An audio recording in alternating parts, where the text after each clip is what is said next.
What's up everybody, this is Master Ian Gamer, and we just got a brand new blog post from the Overwatch dev team outlining an upcoming new ability / mechanic for Moira, which is apparently something they have in the works for Overwatch 2. Now, there are actually multiple different mechanics and abilities talked about regarding Moira in this article, and the article itself is mainly focused on the process of iterating changes and new abilities and mechanics for given heroes. So for today's video, I just wanted to real quickly sort of scan through some interesting parts of this blog post to highlight some of these interesting ideas that Blizzard has been playing around with and just share my thoughts on whether or not I think they'd be an interesting direction for Moira. But getting on now to some of the actual iterations and things they've tested, first up is Pain Converter. One of the first changes the team thought to make was referred to as a Pain Converter. This ability was a damage reduction that, when cast on allies, would enable Moira to convert the damage she mitigated to fill up her healing bar. Pain Converter would cancel some of the damage an ally received, while simultaneously allowing her to heal allies with Biotic Grasp, massively increasing her target's survivability. This iteration, however, didn't stick because of a few issues. Pain Converter felt like other existing abilities, like Baptiste's Immortality Field, that prevent teammates from dying. The ability also felt too situational because you got the most value from using it on the tank and not on teammates getting dove or flanked. Lastly, Moira already has a complete kit, and we struggled to find room where we could add another ability. They then go on to talk about how they experimented with putting it on the reload key since Moira doesn't actually reload her weapon, but ultimately their final decision is that the ability was clunky, didn't quite fit her, and just isn't something they're evidently going to be going with. Now, I do want to talk just a little bit about this Pain Converter concept, which they played around with, because immediately when I read this, what I thought of is that this mechanic, in a way, would have pushed Moira kind of into an off-tank role. Now, this is something I've talked about a bit in the past, but with the removal of one of the tank heroes so that there's only the one main tank for any given team in Overwatch 2, I've theorized that one of the directions Blizzard could start to take certain support heroes to not only make them feel more unique and less universally dependent on just being healers, is to push some of them a bit more into filling that niche that the off-tank conventionally held in Overwatch 1, and having an ability like Pain Converter feels like it could have maybe made Moira fit that off-tank role just a little bit. Now, I don't know if Moira is necessarily the best hero for this type of mechanic in general. Personally, I am very much in favor of making Brig more of an off-tank type support, but who knows if Blizzard will ever end up touching her again. So at the very least, I do find it interesting that Pain Converter was something they were playing around with Moira, even if it's one of the concepts and iterations that they didn't ultimately end up sticking with. Moving on to the next ability iteration though, Purge and Nullify. The next two abilities, Purge and Nullify, were separate iterations that were both bound to damage Biotic Orb. Purge was heavily influenced by World of Warcraft's Shaman class, and it would remove buffs from enemies. Since this type of ability fits with Moira's personality, we started thinking about what buffs could be removed. We considered Purge canceling Ana's Nano Boost or Soldier 76's Sprint, but it wasn't super intuitive about what else should be removed. For example, Dragon Blade gives a small speed boost to Genji while active, and it was not clear if something like this would be removed by Purge as well. It was difficult to tell which abilities would be removed by Purge, so the ability was archived, and the concept behind it led to the creation of Nullify. Nullify came to life when we started to rein in the scope of Purge. Nullify negated damage reduction, damage boosts, and movement speed while active. For example, it would suppress the effects of Nano Boost for a few seconds. One way the team attempted to add depth to Nullify was by enabling Moira to stop her orbs in place, creating areas of healing or nullification for teammates and enemies. Another iteration of Nullify dealt extra damage to Overhealth, so if Lucio used Sound Barrier and Nullify's range, his shields would be destroyed rapidly. This change felt tacked on and difficult to understand, so Overhealth damage was eventually removed. However, it still wasn't super obvious what Nullify did while playing a match. You only noticed it for the most part if you had damage boosts, reduction, or speed on yourself when applied. Otherwise, you couldn't really feel the ability, especially compared to something extremely visceral like Sleep Dart. This thinking eventually led us to the conception of a a third new ability,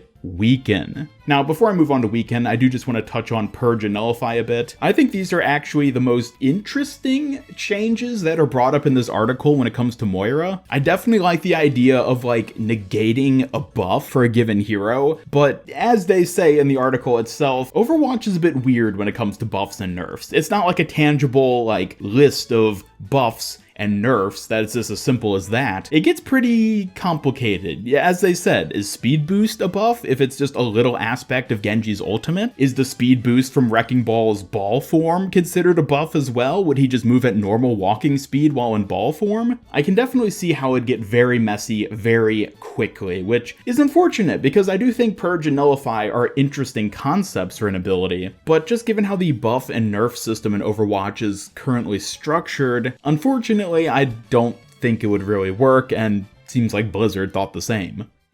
But moving on now to the third iteration, Weaken. Weaken is the current iteration that the team is working on. This ability begins charging when reload is pressed once, causing Moira to build up energy in her hand. After Weaken is charged, Moira can fire a projectile that significantly lowers attack and healing output. She can choose when to fire this projectile or hold it at the cost of not being able to use her primary or secondary fire at the same time. We are considering something with a small projectile size, like Ana's Sleep Dart, when we have an ability that requires players to manage things like timing, ultimate tracking, or accuracy, we have more room to make something that is going to feel both impactful to use and fair to play against. Skill shots are broadly more counterable, which is another reason we can make them powerful in-game. We like Sleep Dart even though we are removing a lot of crowd control from Overwatch 2 because it requires more to effectively use than non-skill shot abilities. The team played around with the idea of attaching a passive effect or alternate fire, but found that we would have to lower the overall potency due to the damage beam's high uptime. Weaken won't have the same uptime, so we have more room to turn it into a playmaking, game-changing ability. It won't feel free to land, and Moira will have to manage timing, positioning, and cast direction to successfully use Weaken. We aren't sure if this iteration will make it into the game because we are still testing it within the team, but it's looking promising so far. Now, unfortunately, despite the fact that Weaken is apparently their most confident form of a new ability for Moira, I don't know how I feel about it personally. For one thing, I don't really like the idea of it being on her reload as a way to sort of like amplify her primary / alternate fire. Reload is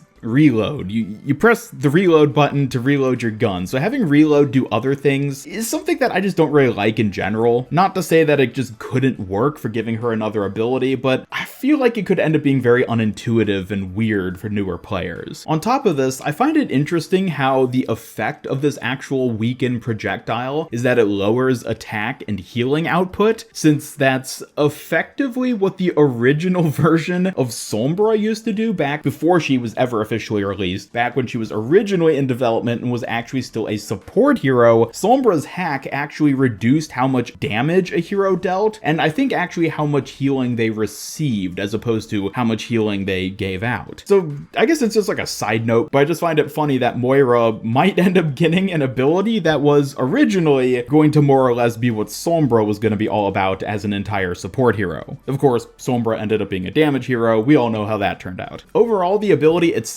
is interesting. The idea of lowering attack and healing output is certainly a simple mechanic that doesn't really exist and probably has room to exist somewhere in the hero roster. Whether Moira is the right hero for it or not, I'm not entirely sure. I typically don't like the idea of making a hero's kit more complex. I almost wish they would rework Moira to some extent, like remove some element of her kit in order to give her this instead. Not that there's anything in her kit which personally I think necessarily needs to be removed, although I do understand where they're coming from in terms of overall Moira feeling kind of underwhelming. So I don't know, I'm not very sure where I stand on this at this point. I'm definitely intrigued by the fact that Moira is going to be getting some sort of mini rework almost, although I guess it's all still an iteration, so who knows, maybe they'll end up scrapping all these ideas entirely in the long run. I kind of doubt that though, just because Blizzard made an official blog post talking about this, so even if they say, oh, we're not sure if this is going to be something that ends up happening, it's probably going to be something that ends up happening. They do go on then to conclude the blog post by talking about how there are a number of different hero and balance changes in the works, not just for Moira specifically, and they also talked about how different concepts for abilities like this, which may not work on the given hero they originally tested them on, could end up resurfacing on either new heroes or other reworks later down the line. So who knows, maybe an ability like Purge or Nullify could end up seeing the light of day one day or another, but for the time being it sounds like that just isn't the direction they're going to take Moira specifically. I will say overall I'm glad Blizzard put out a blog post like this. I typically find it pretty interesting when they cover this sort of more internal development mindset type stuff, because it just gives us, well, more to understand about Overwatch. Blizzard is pretty notoriously silent, at least they have been for the past few years when it comes to Overwatch, so I like that we're getting this new insight into what they're actually working on and the ideas behind the changes they're implementing. Definitely let me know your thoughts on all this though in the comments down below. Are you intrigued by the idea of Moira getting this new weaken ability? Or maybe you'd rather she ended up getting one of the other abilities talked about in this article. Either way, I'd love to hear from you, and thank you all so much for watching. Be sure to subscribe, follow me on Twitter, hit up that bell icon, and come join my Discord server to hang out and never miss any of my future Overwatch content. Special thanks to my YouTube channel members who help make these videos possible, and if you'd like to join them to earn some cool rewards, then just hit that join button down below. Otherwise, this is Master Ian Gamer signing off, and until next time, have a great day.